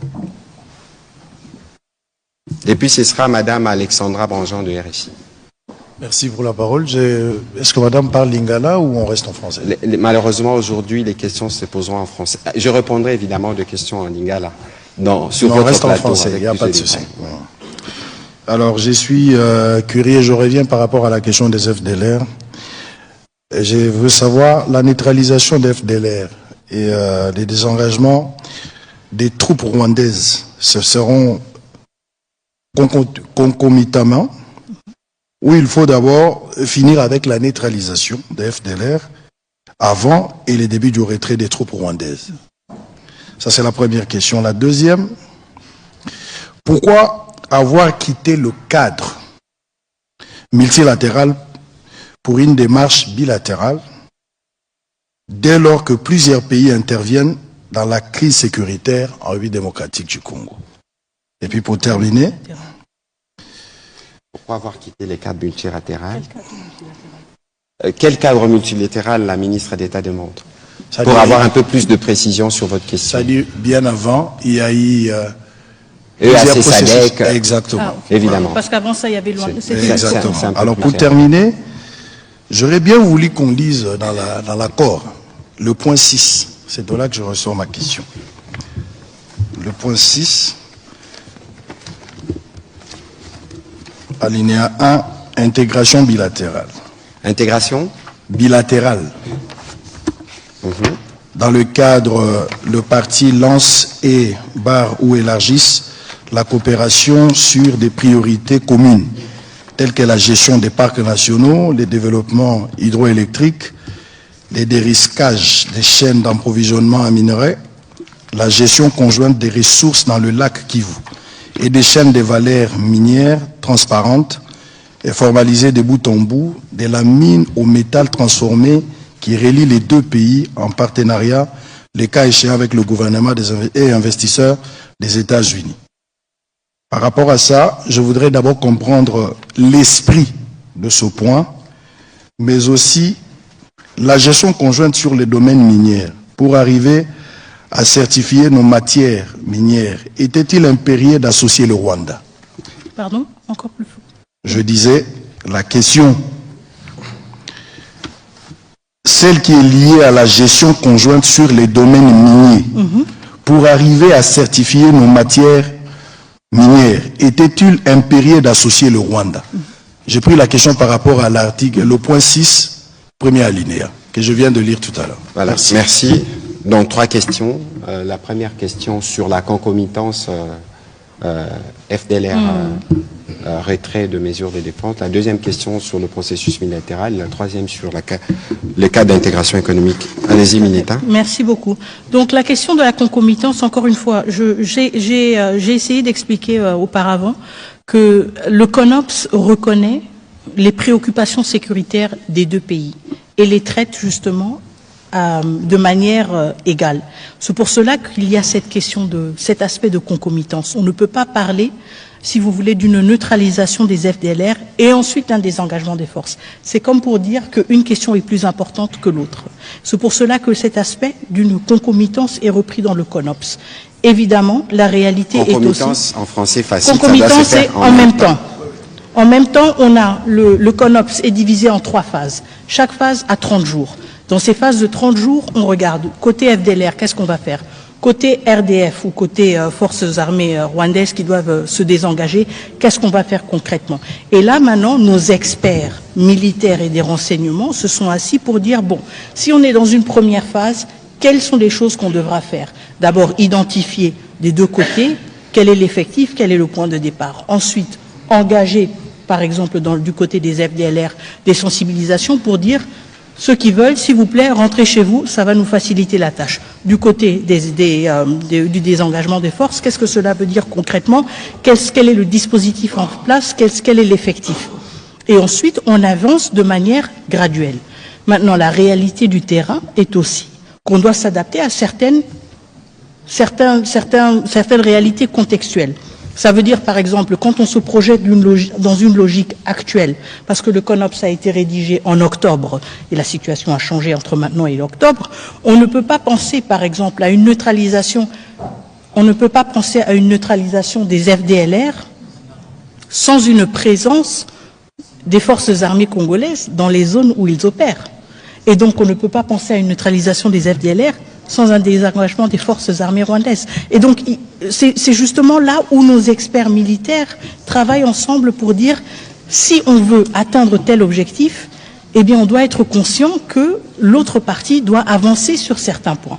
Et c'est ça l'esprit de la concomitance, ou l'esprit du fait que tout se passe en même temps. On ne peut pas dire qu'on a un problème des FDLR si nous ne contrôlons pas les zones où elles sont supposées être opérationnelles. On ne peut pas dire non plus qu'on a un problème d'un désengagement des forces si nous ne sommes pas présents pour attester et confirmer le départ de ces forces.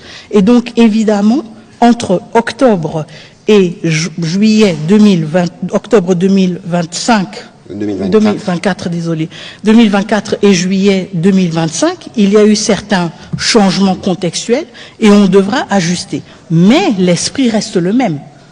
L'esprit reste le même. On respecte votre préoccupation, c'est les FDLR, pas de problème, on va s'en occuper. Mais vous respectez aussi la nôtre. Et c'est que vos militaires n'ont rien perdu chez nous, bye bye. Et donc, c'est ça l'esprit de la concomitance. Les deux parties doivent reconnaître la validité de leurs préoccupations sécuritaires. Est-ce qu'on peut estimer le retour de la paix? Pour quand est-ce qu'on peut estimer le retour de la paix? Bon, vous savez, si j'avais cette réponse, vraiment, je vous la donnerai évidemment, mais je la donnerai tout d'abord aux populations à l'Est, parce que ce sont elles qui sont les plus affectées. C'est une question à $1 million de dollars. Je n'ai pas la réponse à quand est-ce qu'on peut estimer le retour de la paix. Ce que moi je peux vous dire, c'est que du côté de la République démocratique du Congo, à travers la signature de cet accord, à travers tous les actes politiques que nous posons, à travers notre mobilisation, nous sommes déterminés à œuvrer pour un retour de la paix dans les plus brefs délais. Maintenant, la responsabilité, c'est une responsabilité partagée. Voilà, la question sur les multilatérales. Oui, la question sur le multilatéral, donc pourquoi est-ce qu'on n'a pas continué dans le cadre SADC-EAC? Bon, vous savez, à un certain moment, il y a eu des engagements à plusieurs niveaux. Vous vous en souviendrez. On a eu d'abord le processus de Luanda, on devait avoir un sommet, et le président Kagame n'y a pas participé. On a eu ensuite plusieurs tentatives au niveau de la sous-région de trouver une solution. Il y a eu plusieurs accords qui ont été signés, plusieurs décisions, mais il n'y a pas eu de matérialisation. Et donc la raison pour laquelle ces cadres multilatéraux n'ont pas continué à être exploités, c'est parce qu'ils n'ont pas fourni de résultats. Et parce qu'on n'a pas le luxe de dire on va juste attendre jusqu'à ce qu'un bon jour on ait un résultat. Nous sommes le pays agressé, nous sommes le pays occupé, nos populations souffrent, nous n'avons pas le luxe du temps et de dire bon, on va maintenant gérer les égos des uns et des autres. Nous voulons des résultats et nous les voulons rapidement. Et nous les obtenons là où nous pouvons les obtenir. Et je pense que cet accord en est la preuve.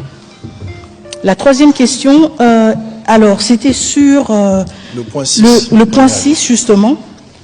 Et donc, sur s'il était nécessaire d'avoir le Rwanda associé dans la question de la certification. Oui, dans la certification. Donc, en fait, ce volet, c'est un accord quand même structurant de l'accord. C'est un aspect structurant de l'accord. Il propose transformer les questions sur lesquelles nous avons souvent eu des conflits en zone de coopération.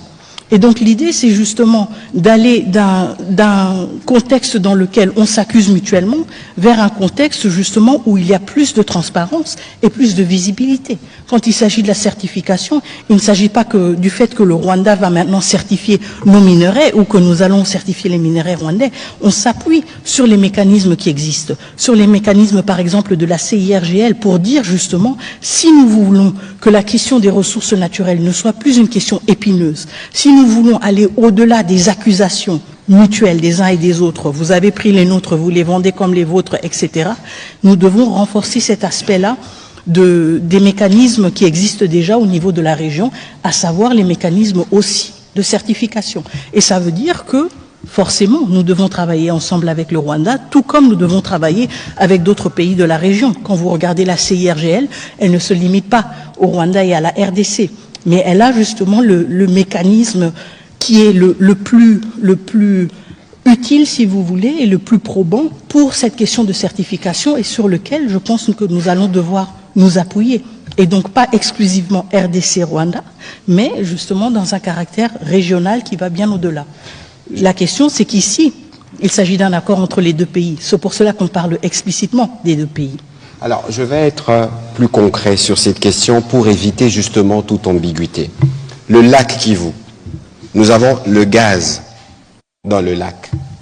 Le lac qu'on les partage.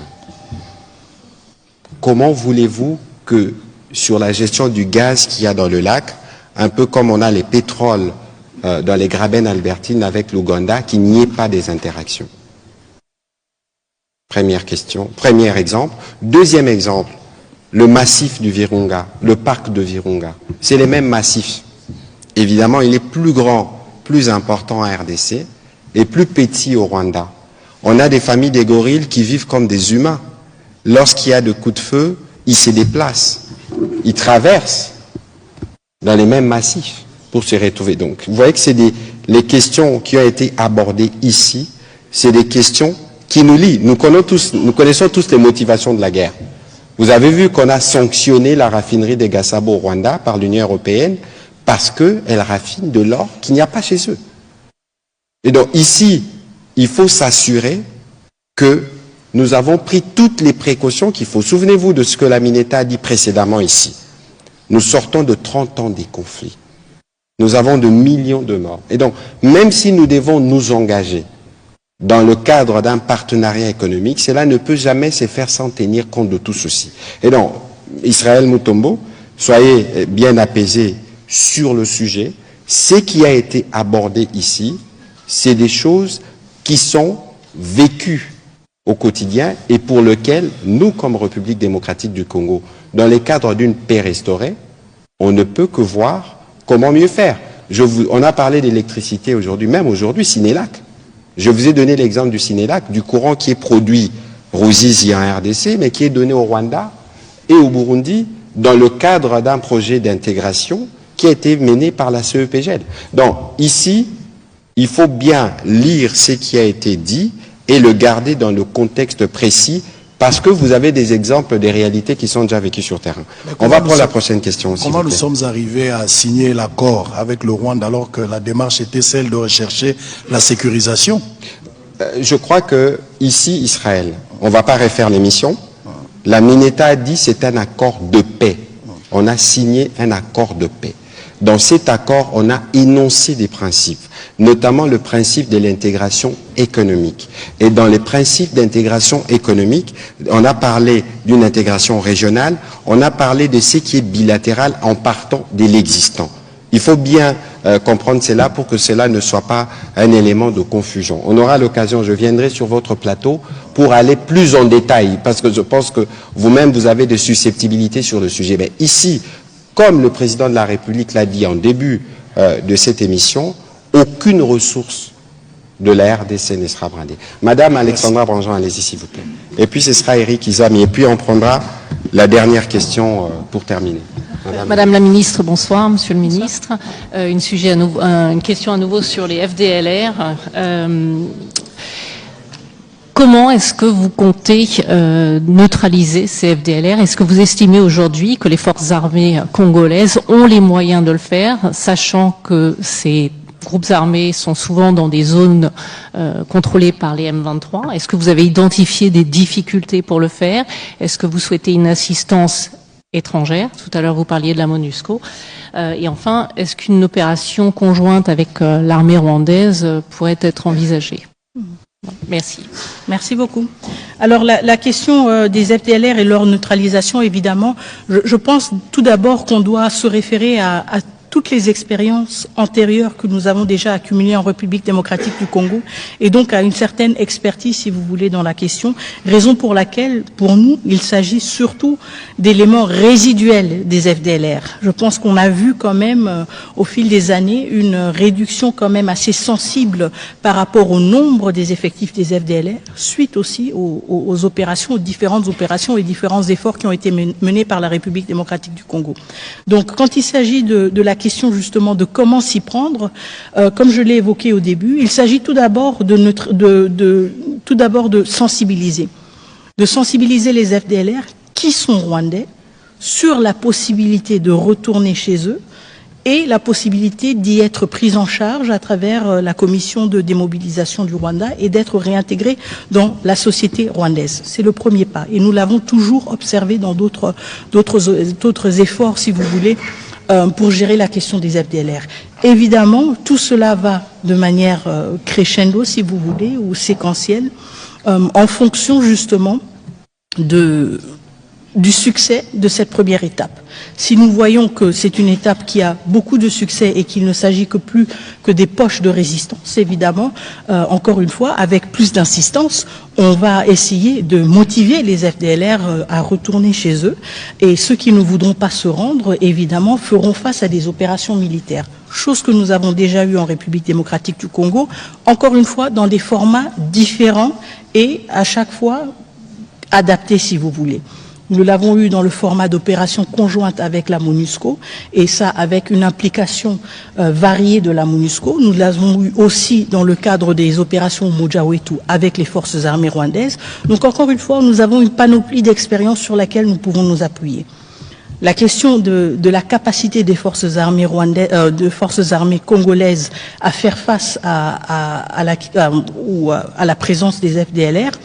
Bon, déjà, elle ne relève pas de mon domaine, mais je peux vous assurer que la défense, pendant ces derniers mois et pendant ces dernières années, s'est justement concentrée sur son efficacité et sur justement le besoin d'être plus performante. Et donc, je peux très bien m'imaginer que dans ce cadre d'opération aussi stratégique, d'une portée si importante pour la République, que nous n'allons pas avoir de doute sur la performance, la capacité de performance de nos forces armées. Maintenant, la question sur la possibilité d'opérations conjointes entre la République démocratique du Congo et les forces armées rwandaises, cette question n'a pas été évoquée et elle n'est pas encore sous examen ou elle n'est pas prévue d'être examinée, en tout cas dans les jours à venir. Nous nous concentrons sur nos propres capacités, nous nous concentrons sur nos propres capacités à être à la hauteur de ce défi et sur notre détermination aux besoins associés des partenaires internationaux comme peut-être la MONUSCO si le besoin est ressenti et évidemment en coordination avec ces acteurs. Mais pour l'instant, il n'y a pas de plan quelconque de le faire conjointement avec les forces armées rwandaises. Je pense que pour l'instant, on se concentre plutôt sur leur départ définitif. Merci, bien dit. Éric Izami. Merci de la parole.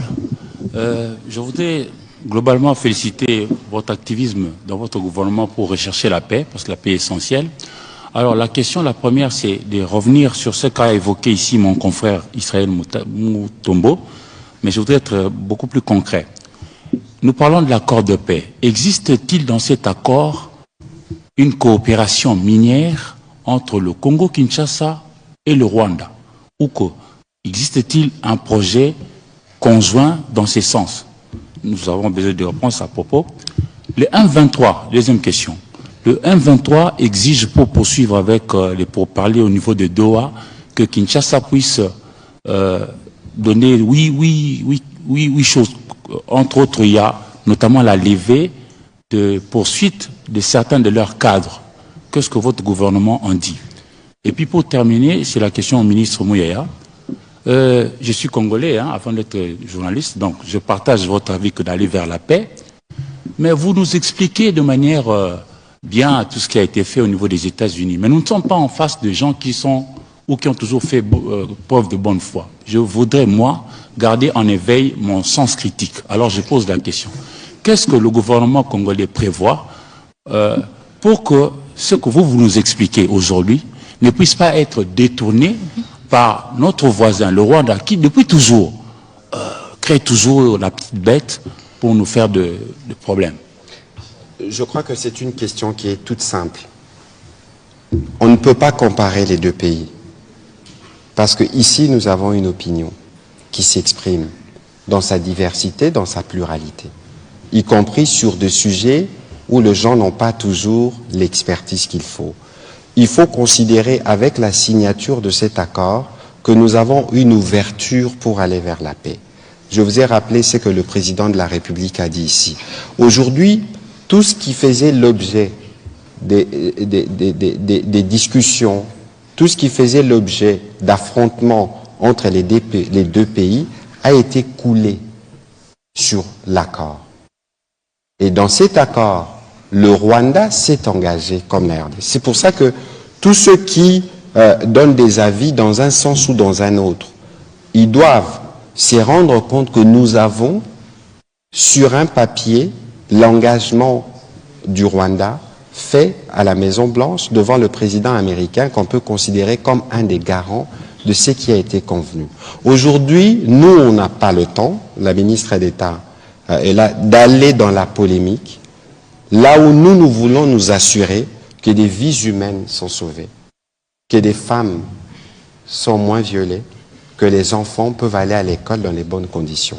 Et cet accord ouvre cette voie. Et donc, il faut considérer que nous tous, un peu dans l'esprit de l'appel qui a été lancé le 25 avril, qui est évoqué dans les préambules de l'accord, nous tous, nous devons contribuer où nous sommes pour aller vers la paix. Donc, on va quitter le terrain de la polémique qui ne construit pas et on va nous tous nous assurer que le Rwanda qui s'est engagé dans cet accord doit, pour sa part, y contribuer autant que nous allons le faire. C'est à ces prix qu'on va montrer le caractère républicain et notre envie de parvenir à une paix dans la région.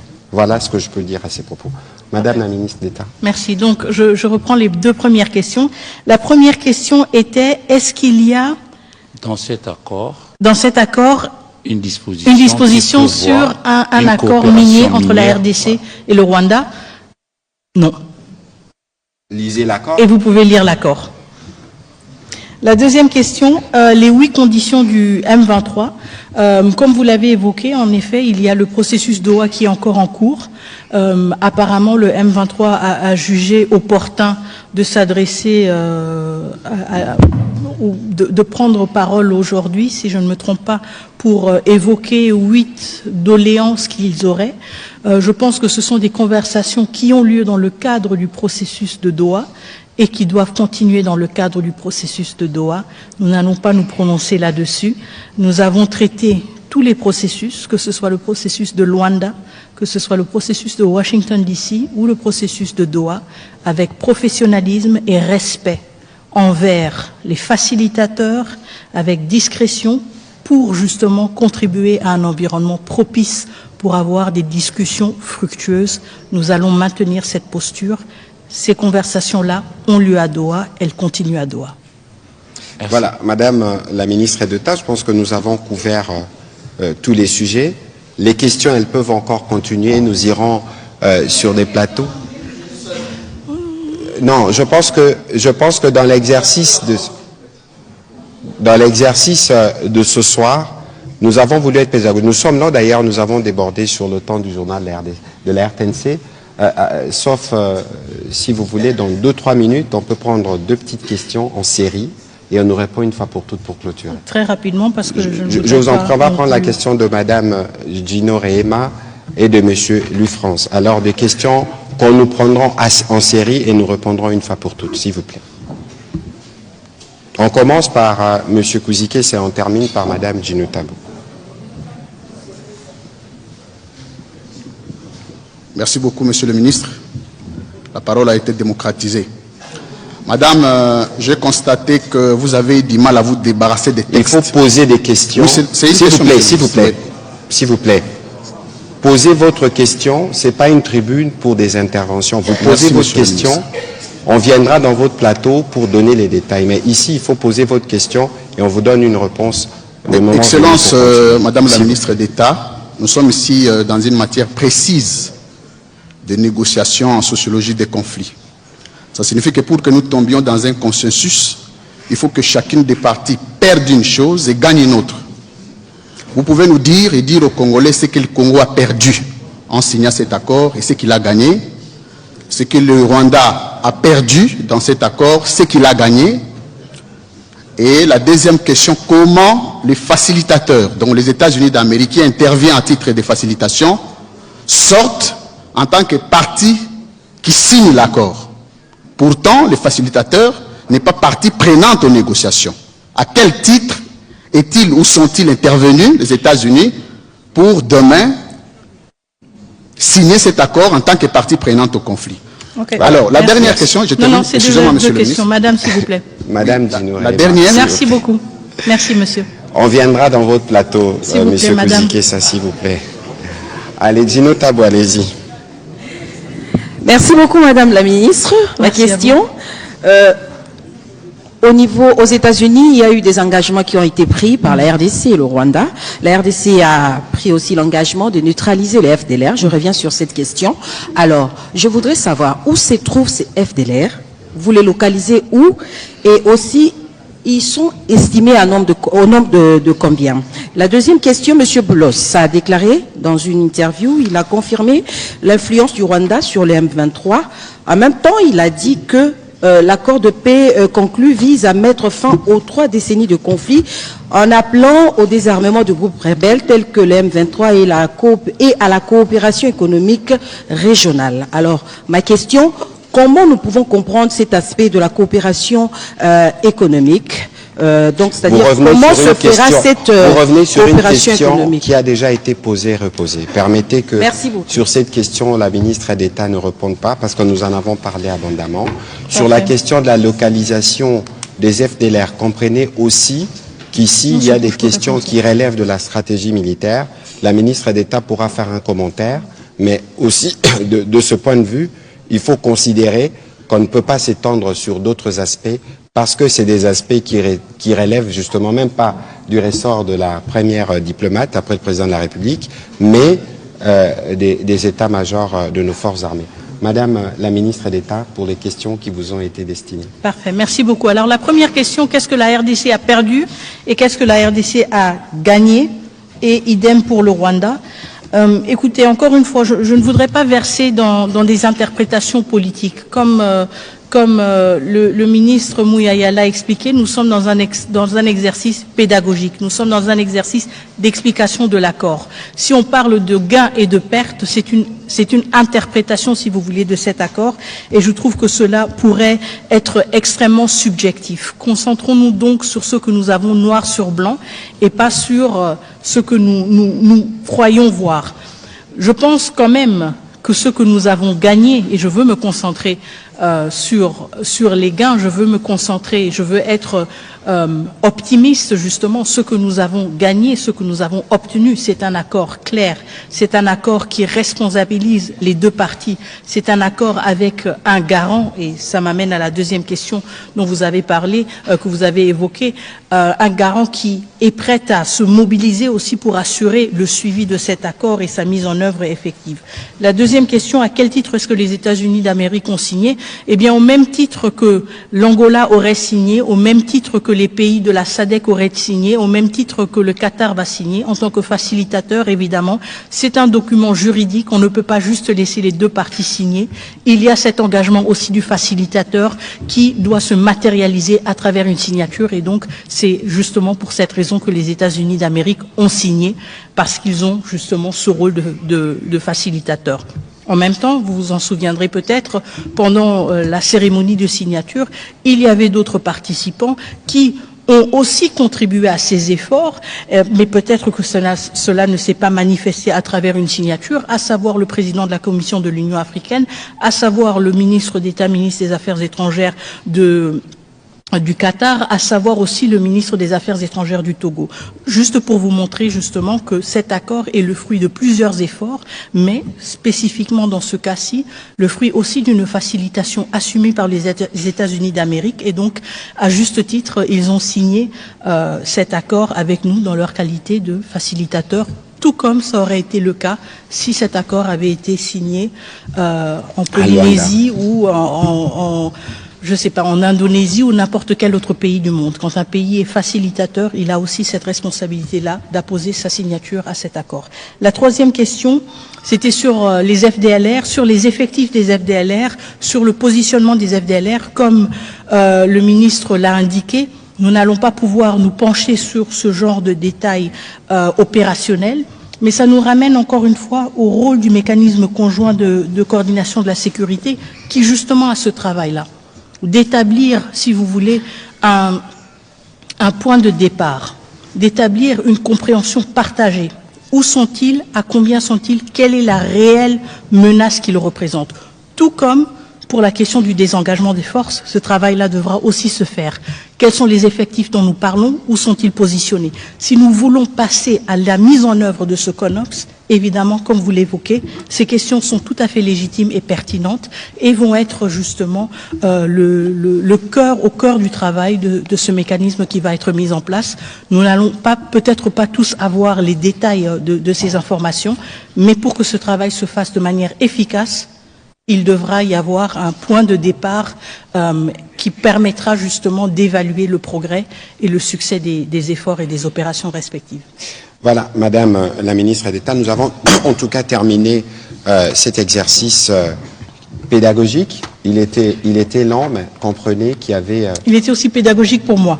Voilà, qu'il y avait beaucoup de questions et qu'il était important que le peuple congolais puisse être fixé et édifié de cet accord qui a été obtenu évidemment grâce aux efforts diplomatiques portés par les présidents de la République lui-même, la Première ministre, la Mineta et toute l'équipe, parce que finalement c'est un travail qui a été fait par plusieurs. C'est un point de départ. Madame la ministre d'État, quels peuvent être vos mots pour terminer l'exercice de ce soir? Tout à fait. Je pense que le mot important ou l'expression importante ici, c'est effectivement un point de départ. Comme je l'ai dit à Washington DC, c'est maintenant que le vrai travail commence. C'est un travail qui nous concerne tous en tant que Congolais et Congolaises, en tant que citoyens engagés, que nous soyons membres du gouvernement, que nous soyons membres de la société civile, de la presse ou citoyens engagés et épris du souci de voir la paix se matérialiser dans notre pays. Notre travail à nous tous commence maintenant, à commencer par l'appropriation de cet accord, sa compréhension, sa lecture évidemment, la curiosité qui devrait nous animer justement, devrait nous encourager aussi à avoir des conversations les uns avec les autres pour mieux comprendre cet accord, mais aussi se pencher concrètement sur les réalités qui doivent rapidement se transformer, en particulier dans les zones encore sous occupation à l'est de la République démocratique du Congo.